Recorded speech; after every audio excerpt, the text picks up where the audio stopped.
मैं ज्योति सिंगौर। बच्चों, आज हम कक्षा 11वीं इकाई 8 से संबंधित महत्वपूर्ण प्रश्नों को देखेंगे। ये हमारी जो पुस्तक है भारतीय अर्थव्यवस्था का विकास, ये इकाई 8 है। अध्याय हमारे जो 4 अध्याय हैं, अध्याय 4, 5, 6 और 7, इन चारों को मिलाकर हमारी इकाई 8 बनाई गई है। और अंकों के आधार पर यदि हम देखें तो ये चारों पार्ट से टोटल हमारे 8 अंक के प्रश्न पूछे जाएंगे। 4 प्रश्न जो होंगे वस्तुनिष्ठ होंगे, यानी ऑब्जेक्टिव टाइप प्रश्न यहाँ पे ज्यादा हैं, और 4 अंक का इस यूनिट से एक प्रश्न पूछा जाएगा। एक और महत्वपूर्ण बात ये है कि इन चारों पाठों में से हमको ये 2 टॉपिक नहीं पढ़ना है। शिक्षा पर सार्वजनिक व्यय में वृद्धि और दूसरा है जैविक खेती को छोड़कर, यानी हमको ये दोनों टॉपिक नहीं पढ़ना है। बाकी जितना दिया हुआ है इन चारों पाठों में उनका अध्ययन हमको करना है। हमारा जो पहला वस्तुनिष्ठ है, मानव पूंजी निर्माण का स्रोत है। मानव यानी मनुष्य, किसके रूप में? पूंजी के रूप में। मनुष्य पूंजी के रूप में किस प्रकार से बनता है, या मानव पूंजी कब बनता है? मानव पूंजी का निर्माण ऐसे लोगों को प्राप्त करने और उनकी संख्या बढ़ाने की प्रक्रिया है जिनके पास कुशलता है, शिक्षा है, अनुभव है, अच्छा स्वास्थ्य है। तब मनुष्य क्या बनता है? मानव पूंजी बन जाता है। इस हिसाब से जो सही उत्तर होगा डी होगा, क्योंकि मानव को पूंजी बनने के लिए शिक्षा की भी आवश्यकता है, अच्छे स्वास्थ्य की भी आवश्यकता है और प्रशिक्षण की भी आवश्यकता है। तो इस तरह से ये जो पहले प्रश्न का उत्तर सही उत्तर है वो है उपरोक्त सभी। हमारा दूसरा प्रश्न है, देश में तकनीकी शिक्षा संबंधी तथा अधिनियम को लागू करने की जिम्मेदारी किसकी है? तकनीकी शिक्षा किसको कहते हैं? जो हमारे कार्य क्षमता को तकनीकी रूप से बढ़ाती है। तकनीकी शिक्षा कौन करती है पूरी? तकनीकी शिक्षा, इसका कार्य देश में तकनीकी इंजीनियरिंग शिक्षा संबंधी नियमों और अधिनियमों का लागू कराना। कौन करता है?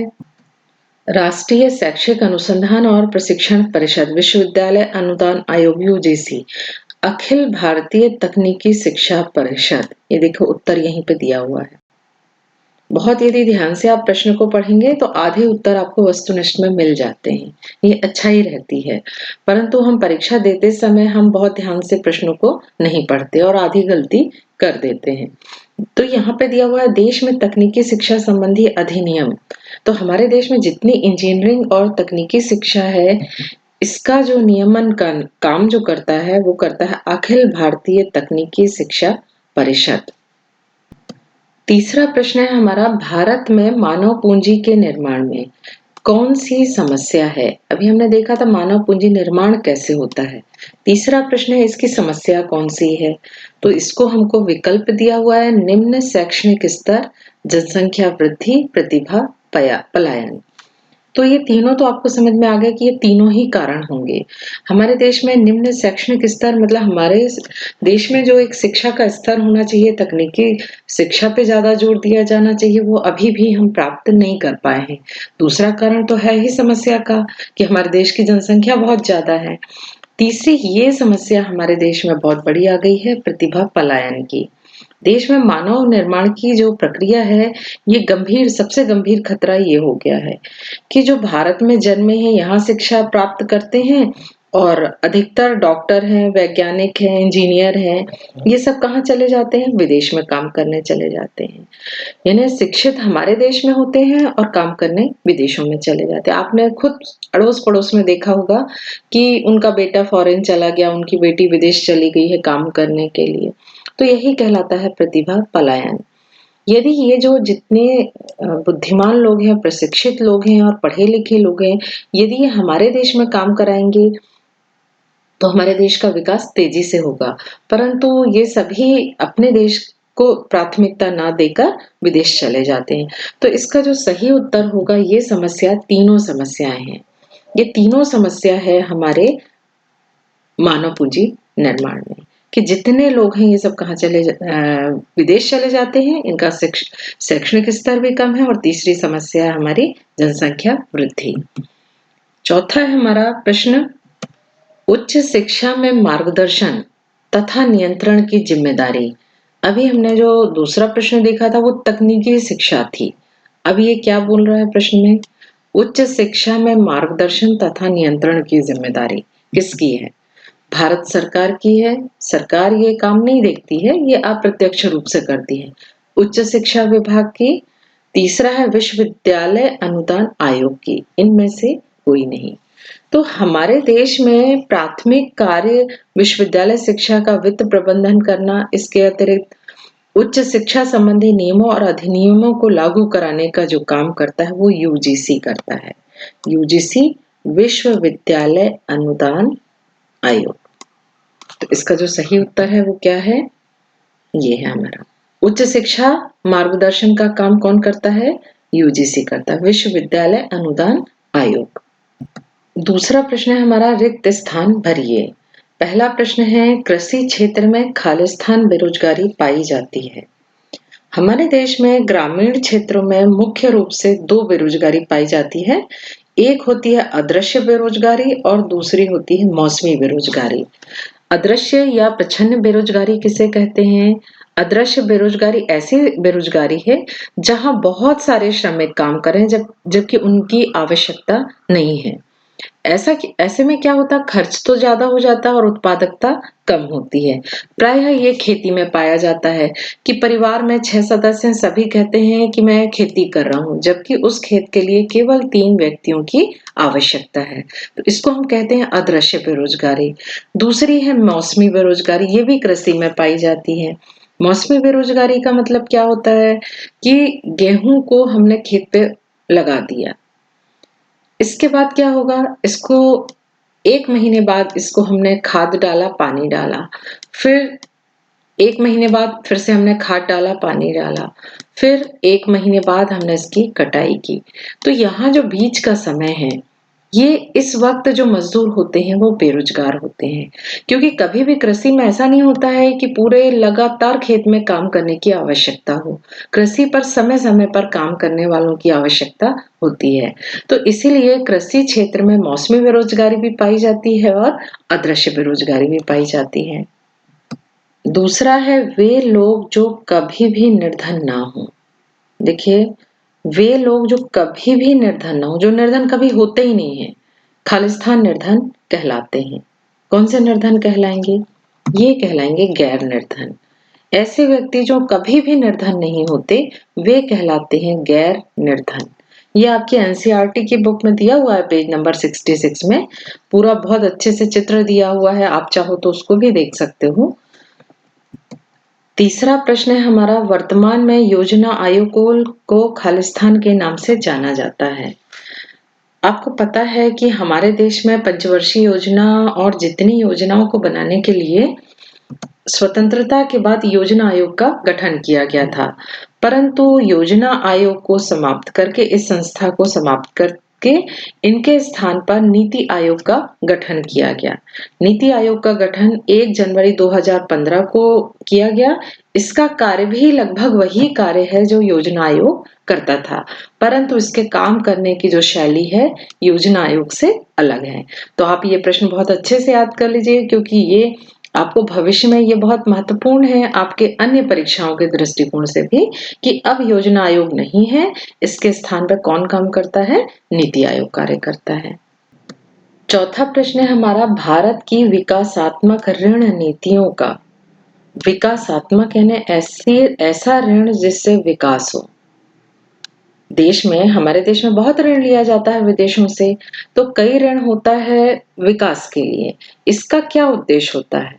इसके 2-3 उद्देश्य हो सकते हैं। एक तो सबसे बड़ी बात है, देश का विकास करना भी उद्देश्य हो सकता है, निर्धनता दूर करना हो सकता है, बेरोजगारी दूर करना हो सकता है। तो ये इसके 2-3 प्रश्नों के उत्तर हो सकते हैं, जरूरी नहीं है कि इसका उत्तर निर्धनता हो। भारत की विकासात्मक ऋण का एक मुख्य उद्देश्य देश का जीडीपी बढ़ाना भी हो सकता है, तो इसको आप विकास भी लिख सकते हो यहाँ पे, देश का विकास करना। निर्धनता भी हो सकता है, बेरोजगारी भी दूर करना हो सकता है। तो इस तरह से जहां पर भी ये उद्देश्य शब्द आ जाता है, तो उद्देश्य किसी एक उद्देश्य के लिए ये नहीं हो सकता। तो यहाँ पे आप 2-3 कोई भी आपको जो उचित उत्तर लगे वो आप लिख सकते हैं। सही जोड़ी बनाइए। पहला है हमारा मासिक प्रति व्यक्ति उपभोग। मासिक प्रति व्यक्ति उपभोग यानी प्रति व्यक्ति एक महीने में कितना उपभोग करता है। भारत सरकार निर्धन परिवारों की पहचान के लिए मासिक प्रति व्यक्ति उपभोग MPCE इसका उपयोग करती है। MPCE का मतलब है मंथली पर कैपिटल एक्सपेंडिचर। किसी परिवार के द्वारा वस्तुओं तथा सेवाओं पर किया जाने वाला औसत खर्च एवं मासिक प्रति व्यक्ति व्यय का अनुमान लगाया जाता है। जब गरीबी देखना होता है तो हमारी सरकार किसका आकलन करती है कि व्यक्ति एक महीने में कितना व्यय कर रहा है। तो यह है मासिक प्रति व्यक्ति उपभोग व्यय, ये है मंथली पर कैपिटल एक्सपेंडिचर, टोटल वो कितना खर्च कर रहा है। यदि वो अधिक खर्च कर रहा है इसका मतलब है वो गरीब नहीं है। दूसरा है हमारा ग्रामीण व्यक्ति। ग्रामीण व्यक्ति एक और तरीका है, निर्धनता को मापने के लिए न्यूनतम कैलोरी उपभोग विधि का भी अनुमान लगाया जाता है। उसके अनुसार जो ग्रामीण व्यक्ति है जिसको 2400 कैलोरी यदि भोजन मिल रहा है इसका मतलब है वो गरीब नहीं है। यदि उसको 2400 कैलोरी से कम भोजन मिल रहा है इसका तात्पर्य है कि ग्रामीण व्यक्ति जो है वो गरीब है।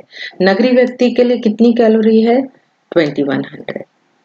2100 यानी शहरी व्यक्ति को यदि 2100 कैलोरी का भोजन मिल रहा है इसका मतलब है वो व्यक्ति गरीब नहीं है। चौथा है हमारा अमर्त्य सेन। अमर्त्य सेन आपने नाम सुना होगा, न्यूज में आता है। ये भारत के हैं, ये पश्चिम बंगाल के हैं और ये भारत के हैं और इनको अर्थशास्त्र का नोबेल पुरस्कार प्राप्त हो चुका है। जो पूरी दुनिया का सबसे बड़ा पुरस्कार होता है नोबेल पुरस्कार, वो इनको प्राप्त हुआ है अर्थशास्त्र में। ये निर्धनता के लिए इन्होंने एक सूचकांक विकसित किया था, इसका नाम है सेन सूचकांक। ये देखिए यहां से याद कर लीजिए, ये सेन है और इन्होंने कौन सा सूचकांक बनाया है? सेन सूचकांक। अगला है हमारा NSSO।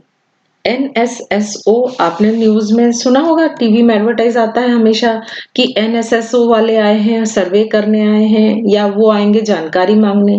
तो NSSO का जो फुल फॉर्म है वो है राष्ट्रीय प्रतिदर्श सर्वेक्षण संगठन। भारत सरकार के अधीन जो मंत्रालय है वो उसका एक संगठन है। ये भारत के जितनी सामाजिक और आर्थिक सर्वेक्षण हैं उनको करता है और इसकी स्थापना लगभग 1954 में हुई थी, है ना। तो NSSO राष्ट्रीय प्रतिदर्श सर्वेक्षण संगठन है। इसका काम है जितने तरह के सर्वे होते हैं सामाजिक और आर्थिक यानी पैसों से संबंधित और सामाजिक, वो कौन करता है हमारे देश में? NSSO। इसको उत्तर को आप नोट कर लीजिए। पहले का क्या था? डी था। दूसरे का 2400 कैलोरी ग्रामीण व्यक्ति। नगरीय व्यक्ति को कितने की जरूरत है? 2100 कैलोरी की। अमर्त्य सेन सेन सूचकांक और NSSO क्या है? राष्ट्रीय प्रतिदर्श सर्वेक्षण संगठन। तो इस तरह से पांचवे का उत्तर ये है हमारा सी। सही गलत पहचानिए। मौसमी बेरोजगारी नगरीय क्षेत्र में पाई जाती है। अभी मैंने खालिस्तान में आपको बताया था कि मौसमी बेरोजगारी कहाँ पाई जाती है। मौसमी बेरोजगारी ग्रामीण क्षेत्र में पाई जाती है, कृषि में पाई जाती है। तो ये जो कथन है ये गलत है। दूसरा है गांव में आय के स्रोत नगरों की अपेक्षाकृत कम होते हैं। गांव में आय के स्रोत नगर की अपेक्षा कम होते हैं, ये बिल्कुल सही बात है। शहर यदि कोई व्यक्ति आता है उसको हर जगह काम मिल जाता है। यदि एक फैक्ट्री बंद हुई या कहीं एक जगह घर में काम करना काम बंद हुआ उसका, तो उसको दूसरी जगह तुरंत काम मिल जाता है। जबकि गांव में तो सीमित आय होती है। क्यों? क्योंकि व्यक्ति कृषि पर निर्भर है या फिर उसको छोटे मोटे काम मिलते हैं। तो इस तरह से ये कथन सही है कि गांव में लोगों को रोजगार कम मिलता है और शहर में वो बहुत सारे काम कर सकता है। तीसरा है हमारा कृषि क्षेत्र में अदृश्य बेरोजगारी पाई जाती है। देखिए ये पहला और तीसरा प्रश्न हम खालिस्तान में समझ चुके हैं। चौथा है शिक्षा एवं स्वास्थ्य दोनों से निजी लाभ का ही सृजन होता है। बताइए ये कथन पूरी तरह से सही नहीं हो सकता। शिक्षा और स्वास्थ्य से केवल निजी लाभ, ये केवल शब्द दे दिया है ना, केवल निजी लाभ ऐसा नहीं है। शिक्षा और स्वास्थ्य से परिवार का भी फायदा होता है और समाज का भी फायदा होता है। देखिए, हम शिक्षित रहेंगे और स्वस्थ रहेंगे तो मेरे परिवार भी स्वस्थ रहेगा और मेरी शिक्षा का लाभ उन्हें भी मिलेगा और समाज को भी मिलेगा। तो यहाँ ये जो वर्ड दिया हुआ है केवल निजी लाभ तो होता है, यदि केवल निजी लाभ होता तो ये सही हो सकता था, परंतु यहाँ लिखा है केवल निजी लाभ का ही सृजन होता है, तो ये गलत है। 5वां प्रश्न है हमारा, चिरकालिक निर्धन सदैव निर्धन होते हैं। चिरकालिक, चिर मतलब हमेशा, कालिक यानी हर समय, लगातार। चिरकालिक निर्धन सदैव निर्धन होते हैं, तो ये स्टेटमेंट भी सही है। तो इस तरह से ये आपने सही जोड़ी भी सही गलत भी देख लिया आपने। ये प्रश्न भी हमको एक लाइन में उत्तर दीजिए, ये 1 अंक का है, तो आप भी इसको बहुत छोटा एक लाइन में उत्तर लिख सकते हैं। पहला है, ग्रामीण व्यक्तियों के लिए अधिक कैलोरी उपभोग का निर्धारण क्यों किया जाता है? क्या बोल रहा है प्रश्न? ग्रामीण व्यक्ति के लिए। अभी मैंने बताया था ना आपको सही जोड़ी में, ग्रामीण व्यक्ति को कितने कैलोरी की जरूरत थी? 2400। और शहरी व्यक्ति के लिए कितनी आवश्यकता थी? 2100। अब ऐसा भेदभाव क्यों किया गया कि ग्रामीण व्यक्ति की कैलोरी की अधिक आवश्यकता है? ग्रामीण व्यक्ति के लिए 2400 कैलोरी और शहरी व्यक्ति के लिए 2100 कैलोरी का न्यूनतम उपभोग मिलना चाहिए। ग्रामीण व्यक्ति के लिए अधिक कैलोरी उपभोग का निर्धारण किया गया है क्योंकि ग्रामीण व्यक्ति अधिक शारीरिक श्रम करते हैं, इसीलिए उन्हें अधिक कैलोरी की आवश्यकता होती है। अगला प्रश्न है हमारा, दादा भाई नौरोजी द्वारा निर्धनता रेखा के निर्धारण का आधार क्या था? यानी स्वतंत्रता के पूर्व सबसे पहले जो निर्धनता रेखा की अवधारणा पर जो विचार किया गया था वो किसने किया था? दादा भाई नौरोजी ने। दादा भाई नौरोजी द्वारा निर्धनता रेखा के निर्धारण के लिए जेल में कैदियों को दिए जा रहे भोजन का बाजार कीमत पर मूल्यांकन कर जेल की निर्वाह लागत का आकलन किया था और इसके आधार पर इन्होंने निर्धनता रेखा का सिलेक्शन किया था। आपका उत्तर क्या होगा? निर्धनता रेखा के निर्धारण का आधार क्या है? कैदियों को दिए जा रहे भोजन के बाजार मूल्य पर जेल की निर्वाह लागत के आधार पर इन्होंने निर्धनता रेखा का आकलन किया था। अगला प्रश्न है हमारा, साख क्या है? साख क्या है भाई? सामान्य शब्दों में साख का अर्थ होता है ऋण लेने, मतलब उधार लेना। साख अर्थव्यवस्था के लिए महत्वपूर्ण है क्योंकि साख का उपयोग निवेश के लिए धन उपलब्ध कराना होता है जिससे उत्पादन में बढ़ोतरी होती है। साख का मतलब ये है कि यदि आपको कोई भी बिजनेस करना है तो आप कहाँ से उधार लेंगे? बैंक से उधार लेंगे। साख, चूंकि हमारे बुक में हमारे जो सिलेबस है उसमें कृषि साख दिया हुआ है, तो कृषि साख का मतलब क्या होगा?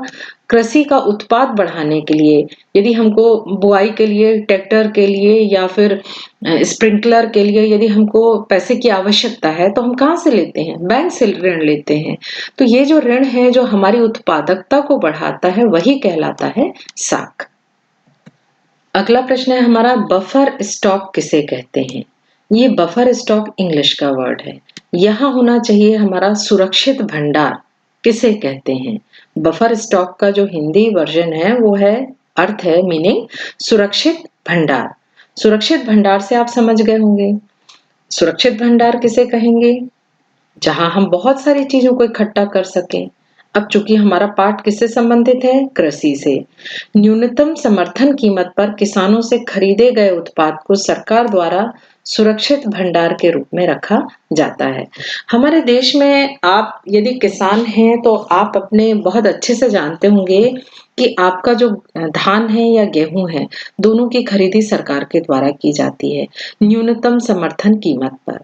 यदि ज्यादातर जो हमारा कृषि उत्पाद है आजकल हम मंडी में बेच देते हैं, अब वो अनाज कहाँ जाता है? वो अनाज को सरकार सुरक्षित भंडारों पे रखती है जिसको बाद में गरीबी रेखा वाले या सार्वजनिक वितरण प्रणाली में उस गेहूं या चावल का उपयोग करती है। या देश में कभी सूखा पड़ जाए या अति वर्षा हो जाए तो ऐसी स्थिति में सरकार के पास हमारा क्या रहता है? बम्फर स्टॉक, है ना, बफर स्टॉक। तो आप समझ गए होंगे बफर स्टॉक का मतलब है केवल सुरक्षित भंडार से, जहां हम अपने जो उत्पाद हैं, कृषि उत्पाद है, उनको एकत्रित करके रखते हैं। ये हमारा 4 अंक का पहला प्रश्न है। शुरू में हमने देखा था कि इस इकाई से हमको 4 वस्तुनिष्ठ आने वाले हैं और एक 4 अंक का एक प्रश्न हमको सॉल्व करना है। उसमें पहला प्रश्न है, वे कौन से सामाजिक कारण हैं? कौन से कारण देखना हमको? सामाजिक कारण, जो निर्धनता को जन्म देकर उसको निरंतर बनाए रखते हैं। यानी ऐसे ऐसे कारण हमको बताना है, सामाजिक कारण बताना है, जो निर्धनता को उत्पन्न करते हैं और लगातार हमको निर्धन बनाए रखते हैं। ये हमको इसका प्रश्न का मतलब है। भारत में निर्धनता के मुख्य निम्नलिखित कारण हैं। सबसे पहला कारण तो है जनसंख्या का अधिक दबाव। आप ये पॉइंट ही बस याद करके आप बहुत अच्छा उत्तर लिख सकते हैं कि हमारे देश का जो मुख्य निर्धनता का कारण है वो जनसंख्या है, कि जनसंख्या लगातार हमारे देश में बढ़ती जा रही है और जनसंख्या बढ़ रही है तो निर्धनता भी क्या होगी? बढ़ती जाएगी। दूसरा है हमारा संयुक्त परिवार प्रथा। संयुक्त परिवार प्रथा भी निर्धनता के लिए कुछ हद तक उत्तरदायी है। आपके पड़ोस में कहीं भी यदि संयुक्त परिवार होगा तो आपने देखा होगा कि यदि उनके 3 बेटे हैं, तो 3 बेटे में 2 बेटे तो बहुत अच्छे से काम करते हैं, परंतु एक बेटा बहुत अलाल है। वो सो के उठता है 9 बजे और 10 बजे और बाकी 2 बेटे बहुत अच्छे हैं। तो इस तरह से ये जो संयुक्त परिवार में ये जो आलसी बेटा है, इसको ज़िम्मेदारी का एहसास नहीं होता। तो ऐसे में क्या होता है, ये तो यदि तीनों मिलके काम करते तो ये तो बहुत अच्छी पोजीशन में आ जाते, यानी बहुत अमीर हो जाते। परंतु यहाँ इस परिवार में क्या हो रहा है, केवल ये 2 लोग कमा रहे हैं, ये 2 लोग मेहनत कर रहे हैं और एक ये जो बेटा है ये बिगड़ चुका है, इसको काम वाम से कोई लेना देना नहीं। तो इस तरह से ये परिवार कैसा हो गया है, अब निर्धन हो गया है, या जितना ये कमा सकते थे उतना नहीं कमा पा रहे। तो इस तरह की पोजीशन हमारे देश में बहुत है कि कुछ लोग तो बहुत मेहनत करते हैं, परंतु संयुक्त परिवार में कुछ जो सदस्य होते हैं वो केवल आराम करने का काम करते हैं, आलसी हो जाते हैं और निकम्मे हो जाते हैं। ये कारण तीसरा भी बहुत बड़ा कारण है गरीबी का, बेरोजगारी। बेरोजगारी के कारण व्यक्ति आश्रित बना देता है। यदि पैसे कहाँ से आएंगे उसके पास, वो अपने परिवार पे निर्भर हो जाता है और पूरा परिवार फिर क्या होगा, गरीब हो जाएगा। जहां जैसे अभी हमने देखा था कि 3 लोग थे, 2 कमा रहे थे और एक नहीं कमा रहा था, ये बेरोजगार था। तो ये किस पे निर्भर हो गया, 2 भाइयों पर। तो ये बेरोजगार है, दूसरों पर आश्रित होकर पूरे परिवार को क्या कर देगा, ये निर्धन कर देगा। चौथा है साक्षरता का अभाव। ये भी बहुत बड़ा कारण है कि हम प्रॉपर तकनीकी शिक्षित और प्रशिक्षित नहीं हैं, जिसके कारण हमारे देश का औद्योगिक विकास भी नहीं हो पा रहा है, देश भी निर्धन हो रहा है और हम भी निर्धन हो रहे हैं। पांचवा है हमारा बुरी आदतें। ये इसका उत्तर भी आप अपने मन से लिख सकते हैं। नशेबाजी, जुआ खेलना, सट्टेबाजी ये भारत की मुख्य समस्या है। इन बुरी आदतों के कारण कई व्यक्ति बहुत अधिक पैसा कमाने के बाद भी लगातार निर्धन बने हुए हैं। ये भी आपने देखा होगा कि आस पड़ोस में कोई परिवार है जहाँ पर बहुत अधिक शराब का उपयोग करते हैं, तो वो परिवार हमेशा निर्धन बना रहता है, क्योंकि उनकी जो आय है वो पूरी शराब में खर्च हो जाती है और परिवार भी दुखी रहता है। तो ये हमारे 5 कारण हो गए। आप कोई भी 4 कारण अपने मन से लिख सकते हैं। प्रश्न दूसरा है, आर्थिक विकास और निर्धनता में क्या संबंध है? संक्षेप में समझाइए। आर्थिक विकास, यदि हमको विकास करना है तो हमको देश की क्या बढ़ाना पड़ेगा? सकल घरेलू उत्पाद, या हम कह सकते हैं जीडीपी। यदि हमारे देश में जीडीपी बढ़ जाएगी, जीडीपी यदि सकल घरेलू उत्पाद बढ़ जाएगा तो निर्धनता क्या हो जाएगी, अपने आप कम हो जाएगी। यदि हमारे देश की जीडीपी कम है तो हमारे देश में निर्धनता अधिक होगी। तो आपने क्या देखा, जीडीपी से सीधा संबंध है हमारे देश में निर्धनता का। निर्धनता की समस्या के समाधान के लिए सकल घरेलू उत्पाद में वृद्धि करना एक मूलभूत उपाय है। यानी हमको अपने देश का जीडीपी बढ़ाना पड़ेगा। सकल घरेलू उत्पाद में वृद्धि की गति तीव्र होती है, तब रोजगार के नए अवसर का सृजन होता है। यदि हमारे देश में जीडीपी बढ़ेगी तो नए रोजगार भी मिलेंगे। खेतों और कारखानों में अधिक से अधिक मजदूरों को रोजगार उपलब्ध होगा और रोजगार जितना अधिक होगा, समृद्धि की प्रक्रिया भी उतनी अधिक होगी। देखिए यहाँ सीधा संबंध था रोजगार से भी। यदि रोजगार बढ़ता है तो निर्धनता हो ही नहीं सकती। निर्धनता का कम करने की विकास की गति बढ़ाने के लिए निर्धनता केवल तभी कम होगी जब रोजगार में वृद्धि होगी। यदि रोजगार बढ़ेगा तो अपने आप निर्धनता कम हो जाएगी। सरकार को यह अवश्य सुनिश्चित करना चाहिए कि उत्पादन प्रक्रिया पूंजी प्रधान तकनीक के स्थान पर श्रम प्रधान तकनीक हो। देखो ये यहाँ बहुत अच्छी बात कही है कि देश को क्या करना चाहिए निर्धनता को दूर करने के लिए, पूंजी प्रधान तकनीक के स्थान पर श्रम प्रधान तकनीक का उपयोग करना चाहिए, तभी तो रोजगार बढ़ेगा। यदि पूंजी प्रधान तकनीक का उपयोग करेंगे तो देश में मशीनें लगा दी जाएंगी तो लोगों को रोजगार नहीं मिलेगा। तो सरकार को यह अवश्य सुनिश्चित करना चाहिए कि उत्पादन प्रक्रिया जो हो वो पूंजी प्रधान के स्थान पर श्रम प्रधान हो, यदि हमको देश में निर्धनता दूर करना है। तो ऐसे में क्या होगा, विकास भी होगा और निर्धनता भी दूर हो जाएंगी। तीसरा प्रश्न है हमारा, किसी व्यक्ति के लिए कार्य के दौरान प्रशिक्षण, यानी जब हम काम कर रहे हैं इसके दौरान प्रशिक्षण क्यों आवश्यक है। जैसे इसका उदाहरण सीधा समझ लो कि मैं एक टीचर हूं, यदि मेरे को प्रशिक्षण मिल गया, बीएड या एमएड मैंने कर लिया, या मेरे को समय समय पर विषय से संबंधित प्रशिक्षण मैंने ले लिया, तो आप बताइए कि जरूरी है कि नहीं है। यदि मैं प्रशिक्षित नहीं हूं तो मेरे पढ़ाने का तरीका अलग होगा, और यदि मैंने किसी विषय विशेषज्ञ से प्रशिक्षण ले लिया तो मेरे पढ़ाने का तरीका क्या होगा, बहुत अच्छा हो जाएगा।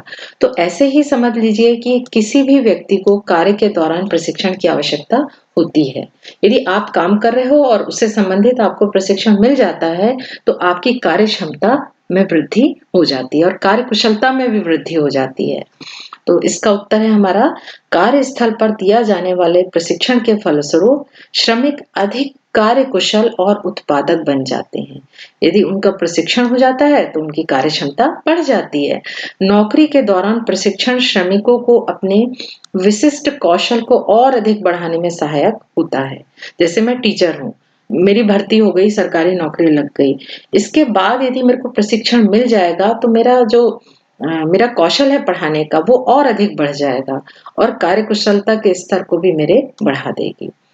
फर्म सदैव नौकरी के दौरान प्रशिक्षण कार्यक्रम को पूरा करने के लिए तत्पर होती है, क्योंकि ऐसे कार्यक्रम पर किया जाने वाला व्यय की तुलना में प्रतिफल बहुत अधिक प्राप्त होता है।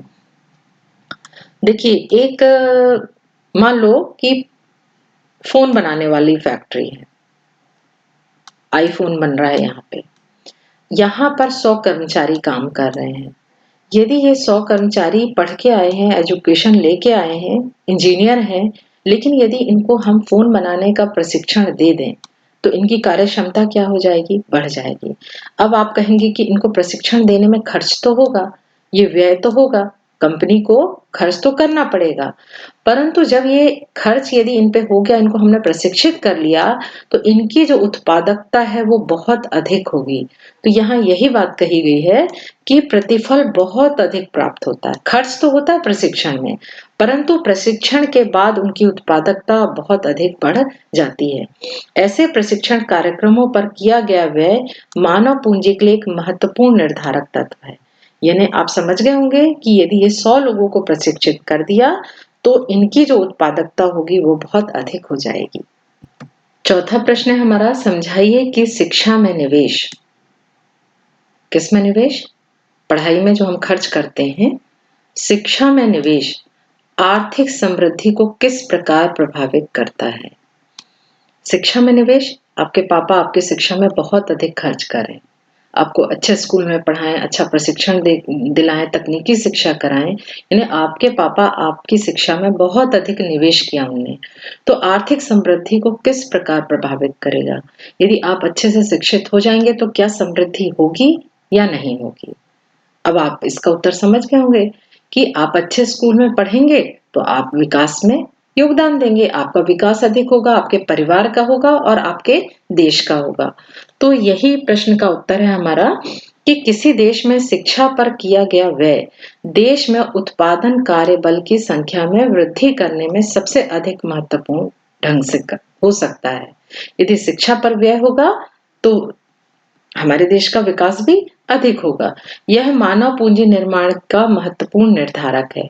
शिक्षा के मौद्रिक लाभ शिक्षा की लागत से कहीं अधिक होते हैं।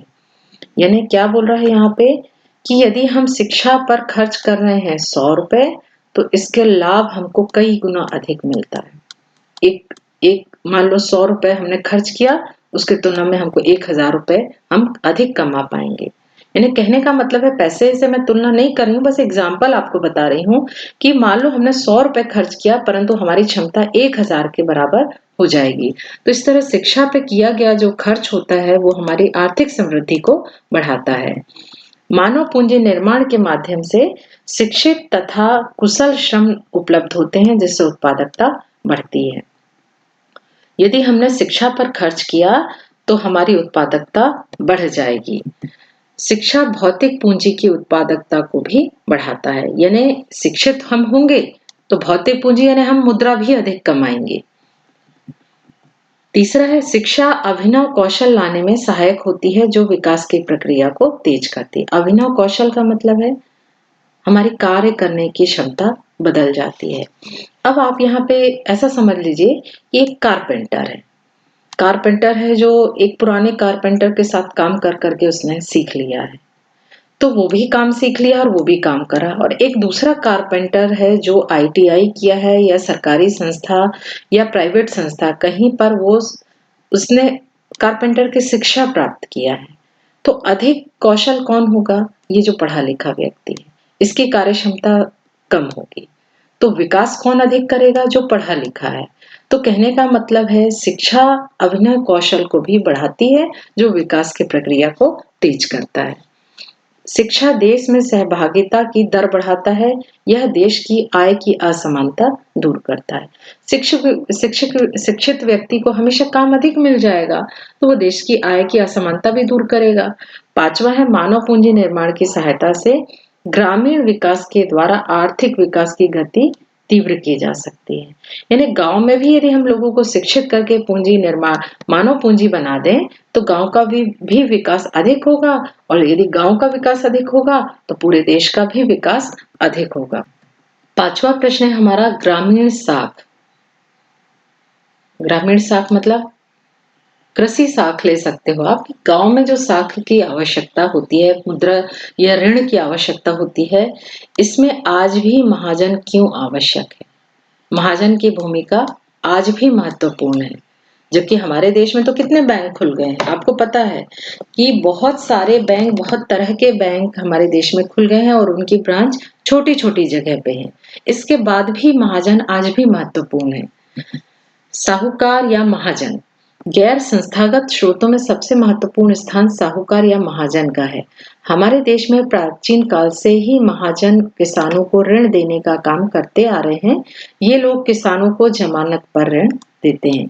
इन्हें आप मान लो, सीधा जमानत का मतलब है गिरवी रख के कि मेरे पास इतनी खेत है, आप गिरवी रख लीजिए और मेरा इतना पैसा दे दीजिए।